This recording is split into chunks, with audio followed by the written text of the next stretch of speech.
다니엘의 경우를 다시 생각해 보자. 그는 조용히 신앙을 지키지 않고 공공연하게 기도하였다. 그때 다니엘이 그렇게 하는 것은 아주 지당한 일이지만 지금은 19세기로서 다르다라고 말할 사람이 있을지도 모르지만 결코 그렇지 않다. 지금도 마찬가지이다. 사람들이 다니엘에게 이렇게 말했을지도 모른다. 다니엘, 지금 앉아 있는 높은 자리에서 유대 백성들에게 좋은 일을 할 수 있다. 그들이 박해를 받지 않도록 당신이 막을 수 있다. 그러므로 사자굴에 가서 목숨을 잃는다거나 또 유대 백성에게도 재난을 당하지 않도록 할 수 있다. 그러나 다니엘은 사자굴에 들어갔다. 그가 사자굴에 들어간 것은 공공연하게 그리고 모든 사람이 알 수 있는 방법으로 믿음을 따라 살기 위해서였다. 그런데 그렇게 하여서 유대 백성들에게 재난이 왔는가? 아니다. 결코 그렇게 될 수는 없다. 그의 순종의 결과로 하나님의 아들의 이름이 과거 어느 때보다 그 나라에서 영광을 받았었다. 복음을 전파하고 일어나 우리의 빛을 비추는 것은 우리의 본분이다. 만일 우리가 이렇게 한다면 하나님은 바람을 붙들어야 할 때까지 불지 않도록 붙드실 것이다. 형제들이여, 셋째 천사의 기별은 온 세상에서 가장 위대한 것이다. 사람들은 이 기별을 이렇게 생각하지 않는다. 그러나 셋째 천사의 기별이 모든 사람의 대화의 주제가 될 때가 우리가 사는 시대에 올 것이다.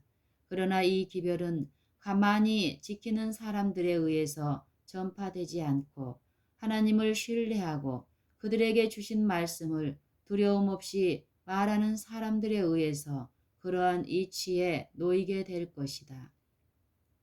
이렇게 할 때에 우리는 생명을 우리의 손에 맡겨두지 않을 것을 인하여 나는 하나님께 감사한다. 우리의 생명이 그리스도와 함께 하나님 안에 감추어 있으므로 그가 우리의 생명을 돌보실 것이다. 진리는 단순하게 나가서 복음을 전하고 그들이 전하는 말씀에 순종하는 남녀들에 의해서 이러한 높은 위치에 놓이게 될 것이다. 사람들에게 진리를 알리자, 진리를 전파할 수 있는 평화스러운 때가 있다면 그것을 감사해야 할 것이다. 사람들이 법률을 만들어 진리를 전할 수 있는 통로를 차단하려고 하더라도 우리는 인간의 분노까지도 바꾸어 그를 찬송하도록 만드는 하나님을 경배하는 것에 대해서 감사한다. 하나님은 꼭 그렇게 하실 것이다. 악인들이 복음의 생명력을 박살하려고 세운 바로 그 법률을 수단으로 하여 그의 복음을 전파할 것이다. 형제들이여, 하나님이 바람을 붙드시면서 우리에게 기별을 전하라고 명령하신다. 바람을 붙드는 것이 필요할 때까지 붙드시겠지만 바람이 불기 시작하여 핍박이 시작될 때에 바람은 주님께서 허락하신 일을 할 것이다. 우리는 이런 찬미를 부른다. 고요한 바다로 저 천국 향할 때 주 내게 순풍 주시니 참 감사합니다.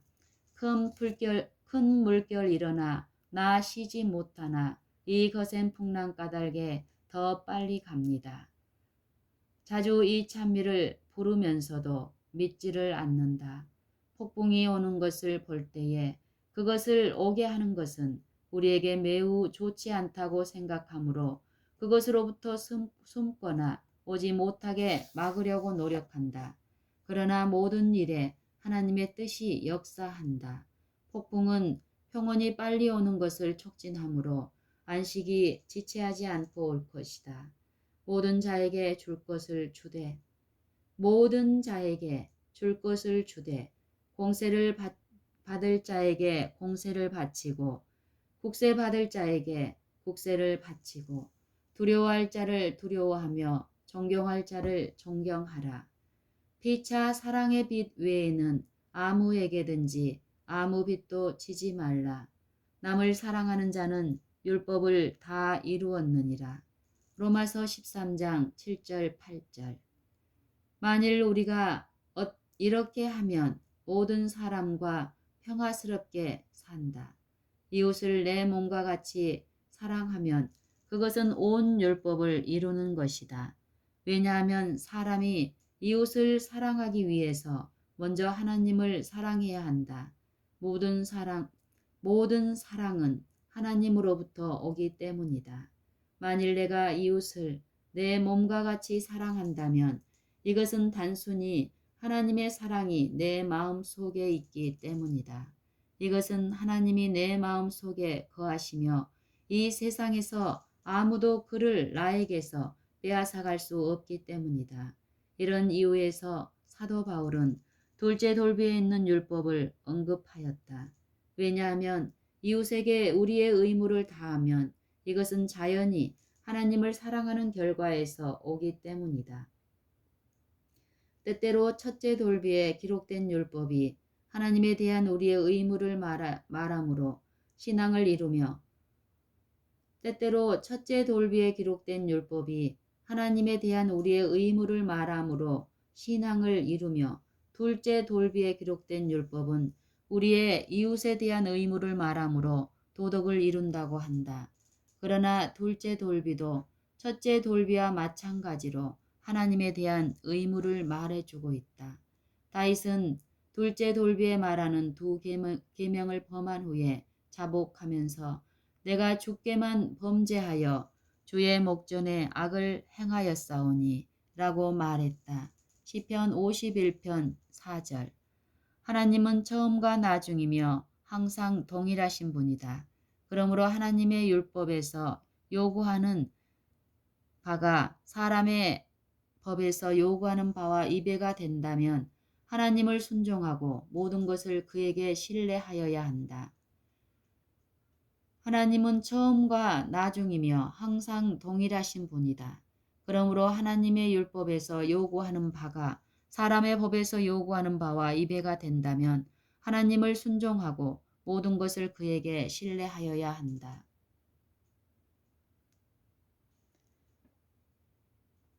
악한 사람들이 우리의 길을 둘러싸는 것은 문제가 되지 않는다.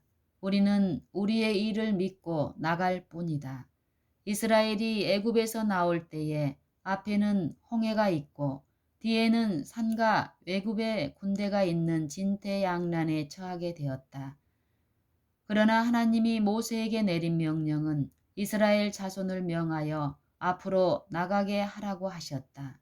출애굽기 14장 15절. 그러나 앞에는 바다가 있고 뒤에는 원수가 있는데 어떻게 앞으로 나아갈 수 있었겠는가? 그것은 상관이 없다. 하나님이 앞으로 나가라고 말씀하셨다. 이런 일은 말세에 사는 우리를 가르치기 위하여 기록되었다. 이스라엘이 하나님의 말씀을 믿고 앞으로 나아가야 했다.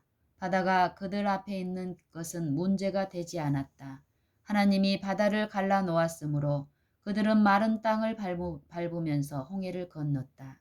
그러나 만일 하나님이 바다를 가르지 않았더라도 마찬가지로 바닷물 위로 건넜을 것이다. 그들은 하나님의 말씀을 믿고 건널 수 있었다. 이런 방법으로 베드로는 갈릴리 바다 위를 걸었다. 우리는 하나님의 자녀라는 것을 항상 기억해야 한다. 하나님의 자녀이기 때문에 항상 세상을 이기었다. 지금까지 연구한 모든 교훈은 환란의 때를 위하여 우리를 준비시킬 것이다. 그러므로 하나님, 주 예수 그리스도의 전신갑주를 취하라. 이는 악한 날에 너희가 능히 대적하고 모든 일을 행한 후에 서기 위함이라. 에베소서 6장 13절. 악한 사람들이 우리의 길을 둘러싸는 것은 문제가 되지 않는다. 우리는 우리의 일을 믿고 나갈 뿐이다. 이스라엘이 애굽에서 나올 때에 앞에는 홍해가 있고 뒤에는 산과 애굽의 군대가 있는 진퇴양난에 처하게 되었다. 그러나 하나님이 모세에게 내린 명령은 이스라엘 자손을 명하여 앞으로 나가게 하라고 하셨다. 출애굽기 14장 15절. 그러나 앞에는 바다가 있고 뒤에는 원수가 있는데 어떻게 앞으로 나갈 수 있었겠는가? 그것은 상관이 없다. 하나님이 앞으로 나가라고 말씀하셨다. 이런 일은 말세에 사는 우리를 가르치기 위하여 기록되었다. 이스라엘이 하나님의 말씀을 믿고 앞으로 나아가야 했다. 바다가 그들 앞에 있는 것은 문제가 되지 않았다. 하나님이 바다를 갈라 놓았으므로 그들은 마른 땅을 밟으면서 홍해를 건넜다. 그러나 만일 하나님이 바다를 가르지 않았더라도 마찬가지로 바닷물 위로 건넜을 것이다.